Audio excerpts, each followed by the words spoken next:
ఆధునిక కాలంలో కంప్యూటర్ల ప్రాధాన్యత ఎంతగానో విస్తరించింది. మరి ఈ కంప్యూటర్ యొక్క ముఖ్యమైన పార్ట్స్ ఏమిటి? వాటి యొక్క పనితీరు ఏమిటి? ఈ వీడియోలో తెలుసుకుందాం.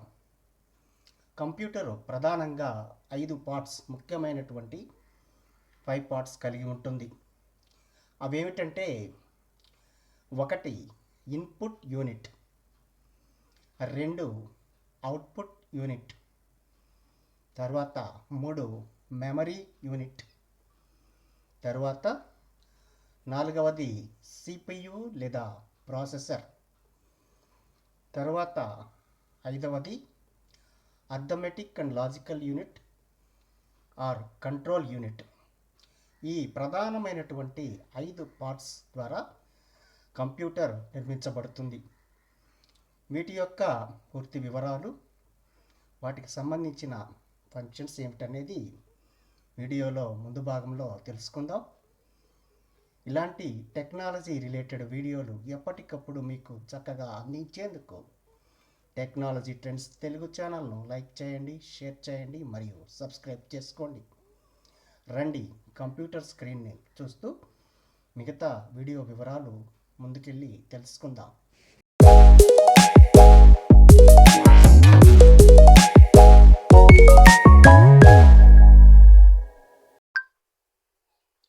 మొదటి భాగం చూసినట్లయితే ఇన్పుట్ యూనిట్. ఏ విభాగం ద్వారా అయితే మనము కంప్యూటర్కు ఇన్స్ట్రక్షన్స్ ఇస్తామో దానిని ఇన్పుట్ యూనిట్ అంటారు. ఇప్పుడు విజువల్లో చూస్తున్న విధంగా కీబోర్డ్ కూడా ఒక ఇన్పుట్ సాధనము. అలాగే మౌస్, ఇలా అనేక రకాల ఇన్పుట్ డివైజెస్ ఉన్నాయి. జాయ్స్టిక్, మౌస్ ఇలాంటివన్నీ కూడా ఇన్పుట్ డివైజెస్. ఈ ఇన్పుట్ డివైజెస్ ద్వారా మనము కంప్యూటర్కు ఇన్పుట్ ఇస్తాము. ఇది మొట్టమొదటి ముఖ్యమైన పార్ట్.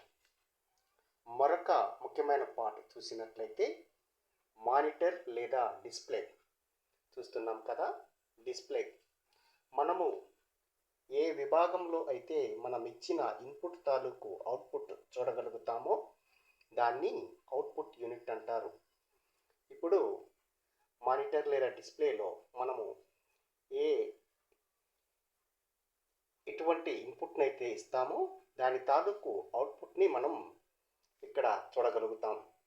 కాబట్టి వీటిని అవుట్పుట్ యూనిట్స్ అంటారు. ప్రింటర్లు, స్కానర్లు ఇవి కూడా ఒక రకమైన అవుట్పుట్ సాధనాలే. ఇది రెండవ ముఖ్యమైన పార్ట్. మరొక ముఖ్యమైన పార్ట్, మూడవ పార్ట్ చూసినట్లయితే మెమొరీ అంటే ర్యామ్. మనందరము చూస్తూనే ఉంటాము. మనము ఇచ్చిన డేటా ఎక్కడ స్టోర్ అవుతుందంటే అది మెమొరీలోనే స్టోర్ అవుతుంది. మనము ఎప్పటికప్పుడు అందించే డేటా మరియు సిస్టమ్ యొక్క ఆపరేటింగ్ సిస్టమ్ కూడా ఈ మెమొరీ యూనిట్లోనే స్టోర్ చేయబడుతుంది. ఇది మరో ముఖ్యమైన పార్ట్, మెమొరీ. తర్వాత 4వ పార్ట్, అతి ముఖ్యమైన పార్ట్, అదే సెంట్రల్ ప్రాసెసింగ్ యూనిట్ లేదా ప్రాసెసర్. మనందరము తరచుగా వింటూ ఉంటాము ప్రాసెసర్స్.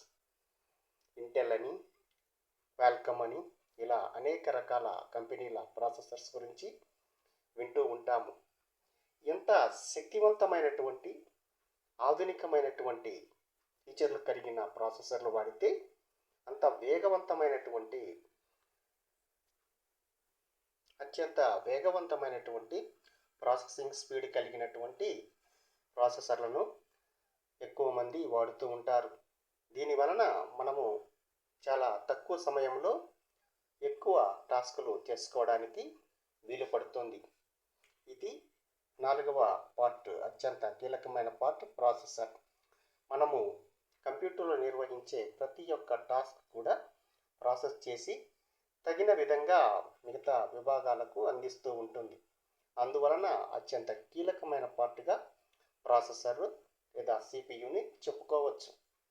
ఇక చివరగా చూసినట్లయితే ఏఎల్యు అండ్ కంట్రోల్ యూనిట్.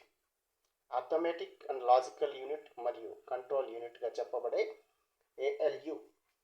ఇదేం చేస్తుందంటే అథమెటిక్ ఫంక్షన్స్ మరియు మనము చేస్తున్న టాస్కులను ఆయా లాజిక్లను అనుసరించి ఎప్పటికప్పుడు పరిష్కరిస్తుంది. అదేవిధంగా ఈ యొక్క ప్రాసెస్లన్నింటినీ కూడా ఒక నిర్దిష్టమైనటువంటి ఆర్డర్లో ఎప్పటికప్పుడు చక్కగా కంట్రోల్ చేస్తూ ఉంటుంది. అందుకనే దీనిని కంట్రోల్ యూనిట్ అంటారు. ఇవి స్థూలంగా కంప్యూటర్ యొక్క 5 ముఖ్యమైన పార్ట్స్ అండి. విన్నారు కదా. మొట్టమొదటి పార్ట్ చూసినట్లయితే ఇన్పుట్ యూనిట్, రెండవ పార్ట్ అవుట్పుట్ యూనిట్, మూడవ పార్ట్ మెమొరీ, నాలుగవ పార్ట్ ప్రాసెసర్, ఐదవ పార్ట్ కంట్రోల్ యూనిట్. ఇవి కంప్యూటర్ యొక్క 5 ముఖ్యమైన పార్ట్స్. ఇక తర్వాత వీడియోలో మరికొన్ని విషయాలతో మరో వీడియోలో కలుద్దాం. ఇలాంటి చక్కటి వీడియోలు ఎప్పటికప్పుడు మీకు అందించేందుకు టెక్నాలజీ ట్రెండ్స్ ఛానల్ను లైక్ చేయండి, షేర్ చేయండి మరియు సబ్స్క్రైబ్ చేసుకోండి. ఈ యొక్క వీడియోపై మీ యొక్క అభిప్రాయాలను కామెంట్ల రూపంలో తెలియజేయండి. Thank you.